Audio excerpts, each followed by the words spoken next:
इंसान कितना गिर चुका है, इंसानियत की सारी हैवानियत पार कर चुका है।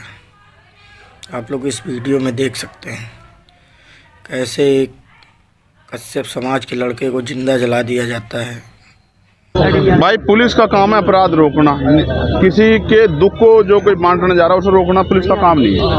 मैं सोनू कश्यप जी, जो जिस भाई की हत्या हुई है, जिसको जला के मार दिया, उस माँ को मैंने तड़पते हुए देखा, उसकी बहन को मैंने बड़ी को तड़पते देखा।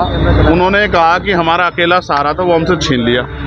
मैं भाई का फर्ज निभाने के लिए, उनके आंसू पूछने, एक बेटा बनने के लिए वहाँ जा रहा था। ये मेरा फर्ज भी है। चुनाव के समय तो हर कोई जाता है वोट मांगने के लिए, तमाम तरह की मीठी मीठी बातें करने के लिए। दुख में जो साथ खड़ा हो वही अपना होता है। मैं अपना होने का फर्ज निभाने जा रहा था, मगर मुझे पता लगा कि यहाँ अचानक से हमारे सम्मानित जो अधिकारी, उन्होंने ट्रैक्टर ट्रॉली रोक के वो मेरे सामने आ गए। अब वो मुझसे कहना कि आप नहीं जा सकते। मैं ये पूछना चाहता हूँ कि भाई क्यों नहीं जा सकता हूँ? घटना यहाँ की नहीं है, घटना मेरठ में हुई। क्या किसी परिवार को उत्तर प्रदेश में, जो पिछड़े वर्ग का परिवार है, कमज़ोर वर्ग का परिवार है, क्या उसको सांत्वना देना भी अपराध हो गया? तो मुझे सारी बात में एक चीज़ समझ आई है कि मैं राजनीतिक अछूत हो गया हूँ यहाँ उत्तर प्रदेश में। मैं किसी पीड़ित की आवाज़ नहीं उठा सकता। मैं आवाज़ उठाने जाऊँगा तो मुझे बंद किया जाएगा। इसका एक तरीका मेरी समझ में आया। मैं इनको रास्ता दिख बता रहा हूँ कि जैसे पिछली बार मुझे गोली लगी थी 23 में, मेरी ये हत्या करवा दे पुलिस वाले मिलकर सारे सरकार के साथ। क्योंकि जब तक मैं जिंदा रहूँगा, अगर मैं खाट पे भी रहा, पिलंग पे भी रहा, तो भी बोलता रहूँगा। तब भी जब भी इन पर अन्याय होगा मैं बोलूँगा, पिछड़ों पे, दलितों, मुसलमानों पे, गरीबों पे, बहनों पे। तो एक ही तरीका है इनके पास। ये लोकतंत्र को कुचल रहे हैं, ये संविधान को चल रहे हैं, ये मेरी हत्या करवा दें।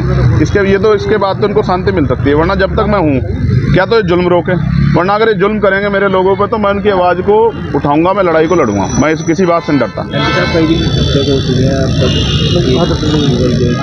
भाई। मैं तो जब तक परिवार को नहीं सुनूंगा तब तक मैं कुछ नहीं कह सकता हूँ। मैं तो जाऊँगा, जब उनके पास जाऊँगा, मुझे अपनी पीड़ा बताएंगे। जब मुझे अपनी पीड़ा बताएंगे तभी मैं आगे की बात तो कर पाऊँगा। मैंने तो डिमांड की थी कि भाई इस परिवार को कम से कम 50 लाख रुपये का मुआवजा मिले। क्योंकि देखो मेरी बात सुनो, आप भी पत्रकार साथी हो, अगर आपके साथ कोई दुर्घटना हो जाए, आपके बच्चों को क्या होगा? भाई कमाने वाला था, वो चला गया, उसकी बुजुर्ग माँ, उसका क्या होगा? 10 दिन तो सब आएंगे। तो उसको 50 लाख रुपये मदद दो, एक सरकारी नौकरी मिले, और सबसे इम्पोर्टेंट है इस घटना की सीबीआई जांच हो। यही मांग उठा रहे हो। अब आप पीड़ित के यहाँ जाएंगे या यहाँ से वापस जाएंगे? आप बताओ मुझे। मैं जैसे आगे बढ़ूंगा तो मीडिया वाले कहेंगे पुलिस क्या लड़ रहे हैं।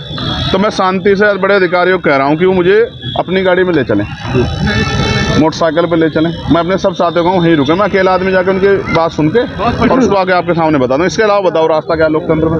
अगर लोकतंत्र में चुनाव प्रतिनिधि जनता के बीच नहीं जाएगा, औरों की दिक्कत है कि नेता जाते नहीं है, मैं जा रहा हूँ तो मुझसे दिक्कत ये है कि वो क्यों जा रहा है। तो भाई